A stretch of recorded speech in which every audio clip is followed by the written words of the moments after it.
अनुगुल जिला बलराम प्रसाद अमंतपुर ग्राम चली धूमधाम रज महोत्सव।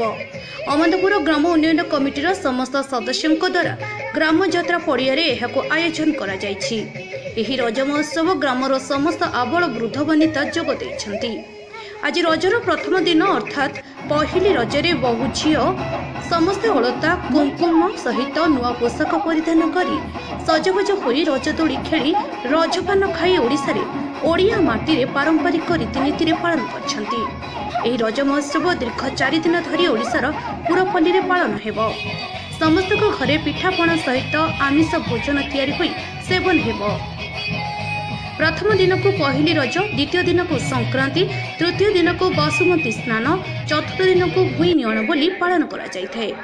आज अमंतपुर ग्राम रे छोट छोट पिलांकु नेई नाच गीत खेल आयोजन करा जायथिला। यह अमंतपुर ग्रामर इंद्रजित साहू, प्रशांत साहू, अजित साहू, पप्पू साहू आहुरी अनेक युवगोष्ठी द्वारा दीर्घ 4 दिन धरी चलिबो। आगक मध्य सांस्कृतिक कार्यक्रम सहित कुनी धावक मानक प्राइज बंटन करजिबो।